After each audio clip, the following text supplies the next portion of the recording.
Hello everyone, welcome in your favorite subject Industrial Hydraulics and Pneumatics. Subject code is a 22655. In 6th semester, Unit 1 Introduction to Hydraulics and Pneumatics. Topic number 4 ISO symbols used in hydraulics and pneumatics. Lecture number 4 prepared by Mrs. Amruta Mundale, lecturer in Mechanical Engineering Department, NIT Polytechnic. Content of this lecture as different types of ISO symbol used in hydraulic system. Different types of ISO symbol used in pneumatic system. Hazard and safety in hydraulic and pneumatic. Learning outcomes. After completion of this lecture, you are able to use different types of ISO symbols used in hydraulic system. Use different types of ISO symbol used in pneumatic system. Prepare hazard and safety in hydraulic and pneumatic system. Program outcomes. By this lecture, you will map following POs from PO1 to PO7 and PSO1 to PSO3 from this table. Overview of last lecture. तो last lecture में हमने देखा है types of hydraulic fluid use in hydraulic system, properties of hydraulic fluids, selection of hydraulic fluid, ISO and SAE grades of oil. Now we discuss ISO symbols for hydraulic system. तो ये ISO symbol क्या है? International standard organization से hydraulic system को operate करने के लिए एक सिंबॉलिकली रिप्रेजेंटेशन दिया है, जो कि हमने general hydraulic and pneumatic system के अंदर symbolically representation of diagram general layout देखा था. उसी हिसाब से इस टॉपिक में हम डिस्कस करेंगे different ISO symbols of different components use in hydraulics and pneumatics. तो आइए देखते हैं हाइड्रोलिक पंप.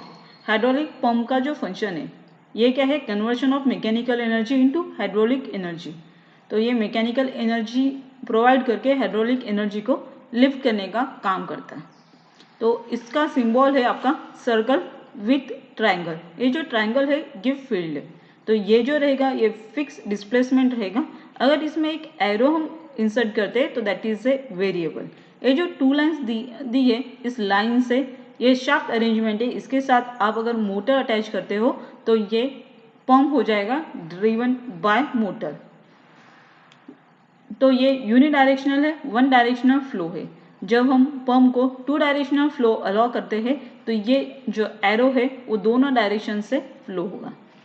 और अगर ये वेरिएबल फ्लो है तो ये एरो इंक्लाइन में जाएगा. That is a flow is vary. Then a hydraulic motor. Hydraulic motor क्या करता है? Conversion of hydraulic energy to mechanical energy. इसमें विथ वन डायरेक्शनल फ्लो है. जो आपका जो पंप का सिंबल रहेगा उसके बीच में जो एरो दिया था वो था टूवर्ड्स द लाइन. अब ये अपोजिट रहेगा, टूवर्ड्स द सर्कल रहेगा. जब जाके ये पंप का मोटर हो जाएगा. पंप और मोटर दोनों का वर्किंग फंक्शन सेम रहेगा, but it converts a mechanical energy into hydraulic energy, and hydraulic motor is a conversion of hydraulic energy to mechanical energy. That's fixed symbol and that's a variable symbol. with two directional flow रहेगा तो ये दो direction में arrow towards रहेगा एक दूसरे के तरफ. यहाँ पे एक दूसरे से अवे हो जाएंगे इन पंप्स में. इसमें अगर वेरिएबल डिस्प्लेसमेंट है तो आपको एक इंक्लाइन एरो देना है जो शो करेगा वेरिएबल डिस्प्लेसमेंट. अगर आपके मोटर का रोटेशन लिमिटेड है, वो 180 डिग्री ही रोटेट हो रहा है, तो आपको ये सेमी सर्कल ड्रॉ करके शो करना है. That is A motor is unidirectional. अगर उसमें वेरिएबल लिमिटेड रोटेशनल मोशन है तो उसमें आपको इंक्लाइन एरो देना. पंप एंड मोटर अगर ऐसा सिंबल है तो आपका components which can operate both as a pump and motor. एक ही पंप है जो एज ए मोटर और एज ए पंप यूज होता है, तो आप क्या करेंगे? दोनों एरो को एक दूसरे के अंदर शो करेंगे, पंप भी और मोटर. तो नेक्स्ट देखते हैं हम सिलेंडर. तो सिलेंडर का फंक्शन क्या है? सिलेंडर का फंक्शन है conversion of pressure energy into mechanical energy. Cylinder क्या करेगा? प्रेशर एनर्जी को मैकेनिकल एनर्जी में कन्वर्ट करने का काम करेगा. इसमें सिंगल एक्टिंग अगर है तो वो क्या करेगा? Fluid exerts pressure on one side only, तो प्रेशर जो आएगा वो एक ही साइड से आएगा और जब रिटर्न मोशन होगा तो उसी लाइन से रिटर्न जाएगा। तो सिंगल एक्टिंग में क्या रहेगा आपका पिस्टन, सिलेंडर और पिस्टन रॉड, इसको आपको दिखाना है। साथ में यूनिडायरेक्शनल होने की वजह से यहाँ पे जो फ्लूइड का डायरेक्शन है ये एक लाइन सिंगल रहेगी। Single acting with spring return, अपने आप तो फ्लूइड वापस नहीं आएगा, ये वर्किंग पॉसिबल नहीं है। तो आपको क्या करना है, पिस्टन रॉड के साथ स्प्रिंग अटैच करनी है। तो स्प्रिंग अटैच के साथ रिटर्न मोशन स्प्रिंग के थ्रू होगा। जब फ्लो कम हो जाएगा, फ्लो का प्रेशर कम हो जाएगा तो ये क्या करेगा, स्प्रिंग ओरिजिनल शेप में आएगा तो रिटर्न मोशन स्टार्ट होगा। Double acting cylinder with single piston rod, तो पिस्टन रॉड तो एक ही है, ठीक है, और उसमें क्या करना है आपको 2 डिफरेंट पिस्टन एरियाज प्रोवाइड करना है। ये इनलेट डायरेक्शन और एक दूसरा आउटवर्ड डायरेक्शन। जब इनलेट से प्रेशर आएगा तो ये फॉरवर्ड मोशन होगा, जब यहाँ से प्रेशर आएगा तो ये रिटर्न मोशन स्टार्ट होगा। Double acting cylinder with double piston rod, तो पिस्टन रॉड अगर पिस्टन के दोनों साइड में अलॉटेड है तो दोनों साइड से डिफरेंट मोशंस हम प्रोवाइड कर सकते हैं। इसमें डायरेक्शन जो है वो दोनों डायरेक्शन में प्रोवाइड होगा। Cylinder with and cushioning, cushioning effect क्या होता है ये हम लेटर लेक्चर में, आने वाले लेक्चर्स में पढ़ेंगे। तो कुशनिंग अगर हमें पिस्टन के साथ देना है तो क्या करना है, पिस्टन रॉड के साथ एक ट्रायंगुलर पोर्शन प्रोवाइड करना है जो बैक प्रेशर क्रिएट होने पे पिस्टन पे इफेक्ट ना आएगा। Adjustable cushioning at both and, अगर कुशनिंग को एडजस्ट करना है तो दोनों एंड में आपको अप्लाई करना है और वेरिएबल का सिंबल होता है एक incline line with arrow head. Telescopic cylinder, तो टेलीस्कोपिक सिलेंडर का ये है कि सिलेंडर के अंदर अलग अलग सिलेंडर्स असेंबल रहेंगे, that is A various symbol, ISO symbols of cylinders.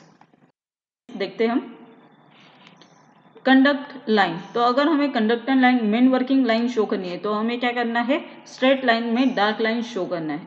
अगर वो पायलट ऑपरेटेड कंट्रोल है या एयर कंट्रोल है तो ये जो एरो है फ्लो का वो ब्लैंक रहेगा। ड्रेन लाइन रहेगी, ड्रेन में जाने वाली लाइन रहेगी तो ये डॉटेड शो होगी।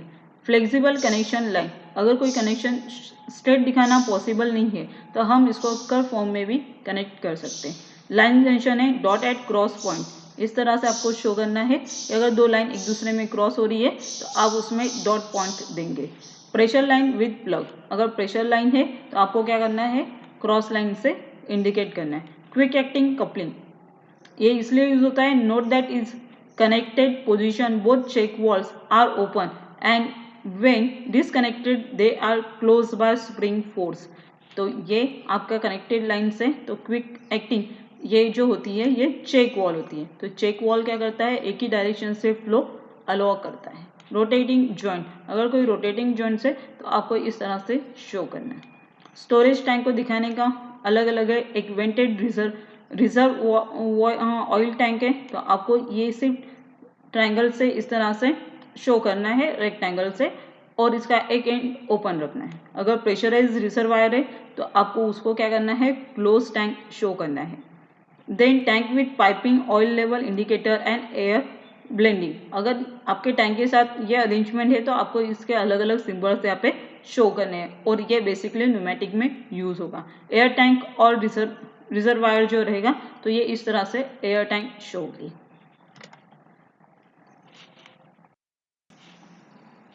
नेक्स्ट देखते हैं हम ऑरिफिस वॉल, तो वॉल्स क्या होता है, शॉर्ट थ्रॉटल सेगमेंट। तो ये ऑरिफिस वॉल क्या रहेगा आपका, स्ट्रेट लाइन पे दो एंगल्स ट्रायंगल्स रहेंगे जो आपको शो करेगा इस तरीके से। थ्रॉटल वॉल फिक्स रहेगा तो जिसमें flow depend on the pressure difference, अगर प्रेशर डिफरेंस पे फ्लो डिपेंड रहता है तो आपको इस तरह से कर्व लाइन बनाना है। ये फिक्स थ्रॉटल है और अगर वेरिएबल है तो इंक्लाइन एक लाइन आपको ज्वाइन करनी है, that is a variable. Throttle valve with check valve, तो चेक वॉल के साथ अगर थ्रॉटल वॉल देनी है तो आपको थ्रॉटल वॉल देनी है, that is a curve like this variable and check valve. Check valve allows the flow in opposite direction, जब फ्लो वापस आएगा तो ये फ्लो कंट्रोल वॉल से ना जाते हुए चेक वॉल से डायरेक्टली जाना चाहिए, इसलिए चेक वॉल दिया जाता है। चेक वॉल का और एक है कि जिस साइड से उसका एरो है उसके अपोजिट डायरेक्शन से फ्लो अलाउ होता है। Flow control wall pressure compensated है तो आपको प्रेशर का ये राइजिंग एरो ऐड करना है फ्लो कंट्रोल वॉल के साथ। उसके साथ प्रेशर एंड टेम्परेचर कॉम्पेंसेटेड है, तो ये प्रेशर का सिंबल है और ये टेम्परेचर का डाउनवर्ड थर्मामीटर का सिंबल है। अगर pressure and temperature compensated flow control valve with check valve है तो आपको चेक वॉल के साथ जो फ्लो कंट्रोल वॉल बनाए उसके साथ प्रेशर एंड टेम्परेचर शो करना है। फ्लो डिवाइडर, फ्लो अगर डिवाइड हो रहा है तो आपको इस तरह से दो डिवाइड के बीच में डिवाइडर शो करना है। नेक्स्ट है हमारे डायरेक्शन कंट्रोल वॉल्स। तो ये जो डायरेक्शन कंट्रोल वॉल हम कंट्रोल वॉल के यूनिट 3 में डिटेल में पढ़ेंगे। आपको सिर्फ उसका सिंबल यहाँ पे देखना है। तो सिंबल्स है यहाँ पे 4/3। तो 4 क्या है अपना, 4 हमारे नंबर ऑफ पोर्ट्स। जैसे कि ये दो एरो दिए हैं एक रेक्टेंगुलर बॉक्स में दो एरो है, तो यहाँ से 1 2 3 4 ये पोजीशन इसको डिफाइन कर रहे हैं, फोर्स डिफाइन कर रहे हैं। फ्लो को जाने के लिए लाइंस डिफाइन कर रही है, that is called as a number of ports. और 3 क्या है, तो 3 ये ब्लॉक्स है, इसलिए इसको बोलते हैं 4/3।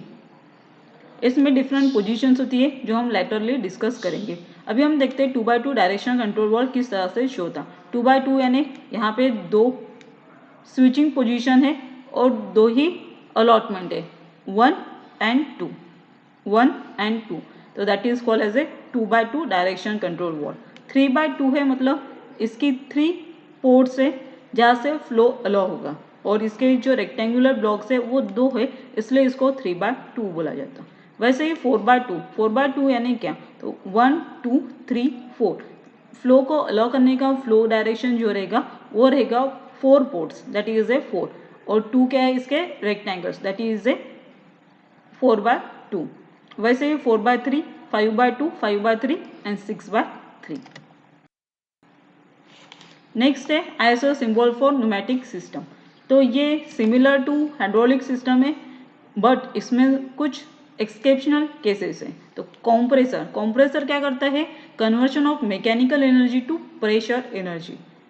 तो ये कंप्रेसर मैकेनिकल एनर्जी को प्रेशर एनर्जी में कन्वर्ट करता है। It is just like a pump, but pump क्या होता है, हाइड्रोलिक सिस्टम में यूज होता है, कंप्रेसर न्यूमेटिक सिस्टम में यूज होता है, इसलिए इसका सिंबल पंप जैसा है, बट इसमें जो एरो है ये फिल्ड नहीं है, ये ब्लैंक एरो शो करता है, that is a air based system.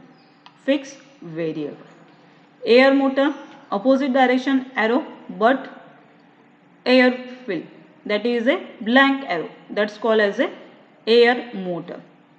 Drive motor, pneumatic electric motor रहेगी तो इस तरह से होगा, इंटरनल कंबशन इंजन होगा, तो इस रेक्टेंगल में 2 रेक्टेंगल शो होंगे विद आपका पंप के साथ। अगर ये पंप है और कंप्रेसर है तो यहाँ पे कंप्रेसर का सिंबल आएगा और ये एरो अनफिल्ड हो जाएगा। नेक्स्ट है फिल्टर। ये जो एलिमेंट्स है ये सिर्फ हाइड्रोलिक सिस्टम में यूज नहीं होते, न्यूमेटिक सिस्टम में ही यूज होते हैं। Filter, cooler and heater. Filter क्या करेगा, तो हमारे जो इम्प्योरिटीज है उसको रिमूव करने का काम होगा। फिल्टर को हम हाइड्रोलिक सिस्टम में भी यूज करते हैं और न्यूमेटिक सिस्टम में भी यूज करते हैं, सेम पर्पज। कूलर क्या करेगा, outside arrow indicates heat flowing out of system. तो ये जो हमें सिस्टम के अंदर से हीट को बाहर रिलीज करना है तो आपको एरो क्या करना है, टूवर्ड्स एटमॉस्फेयर देना है।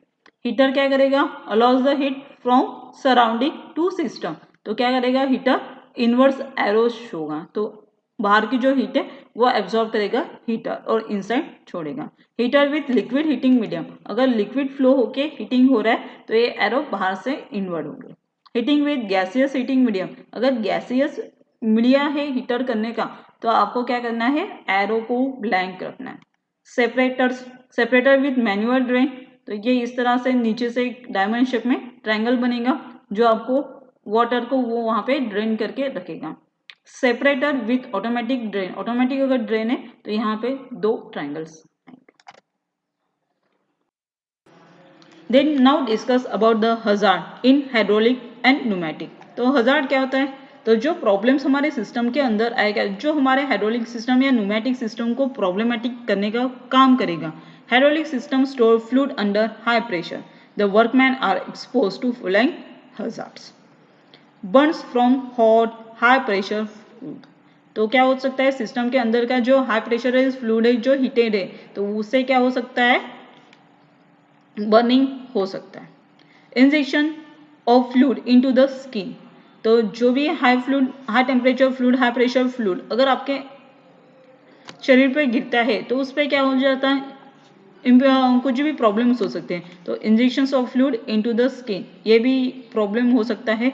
फायर हजार्ड, ब्रशेस, कट्स और एब्रेशंस फ्रॉम फ्लेलिंग हाइड्रोलिक लाइंस, तो ये सारी चीज़ें हाइड्रोलिक और न्यूमेटिक सिस्टम में वर्किंग करते हुए हो सकती है, जिससे हमारा सिस्टम हजार्ड होके आपके वर्किंग एरिया को इफेक्ट कर सकता है। तो आपको क्या करना है, injury of people due to unexpected movement of equipment. अगर हाइड्रोलिक सिस्टम में काम करते करते इंजरी भी होती है तो ये भी आपको सेव करना है, और इसके लिए आपको क्या करना है, during maintenance of equipment and there parts. तो अगर कोई कंपोनेंट का मेंटेनेंस चल रहा है तो उससे भी आपके सिस्टम में कुछ प्रॉब्लम्स आ सकती है। इसको आपको सेव करना है, और सेव करते करते सारी सेफ्टी का ध्यान रखना है। तो safety in hydraulics and pneumatic, कोई भी कंपोनेंट है, कोई भी सिस्टम है, उसमें उसकी सेफ्टी सबसे ज़्यादा इंपॉर्टेंट है। तो सेफ्टी देखते हैं हम। Hydraulic system store fluid under high pressure, the workman are expose to flying hazards. तो positive isolation procedure to be followed before start of any hydraulic work. तो जब भी कोई हाइड्रोलिक वर्क आपको स्टार्ट करना है तो आपको आइसोलेशन सिस्टम यूज करना है, प्रोसीजर फॉलो करनी है, जिससे इंजरी इफेक्ट ना हो। Depressurize the system before start of work. Shut down local isolation may be taken if required. तो जब भी आपको इस सिस्टम का वर्क, हाइड्रोलिक सिस्टम या न्यूमेटिक सिस्टम का वर्क स्टार्ट करते हैं तो आपको आपका सिस्टम डिप्रेशराइज है, शट डाउन करते हुए या स्टार्ट करते हुए इसकी ध्यान में रखना है।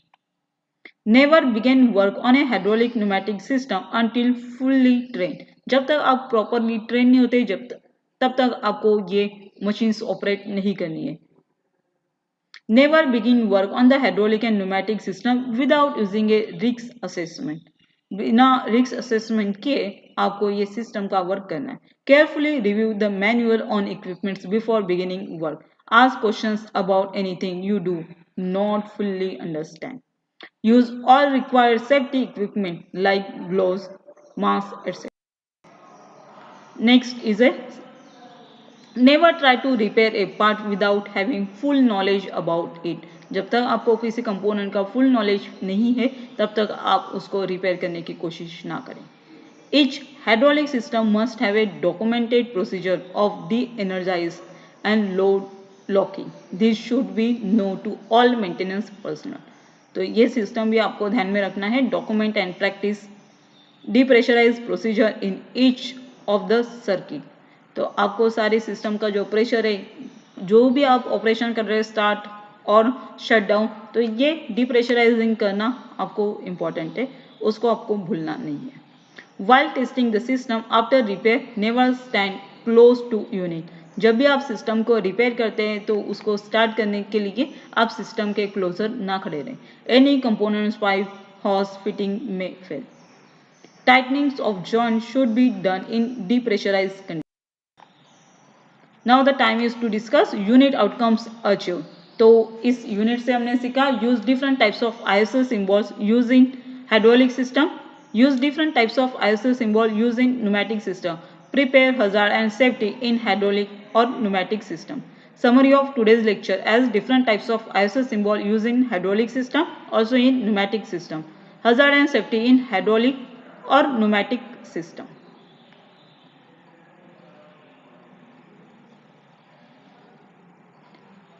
Program outcomes.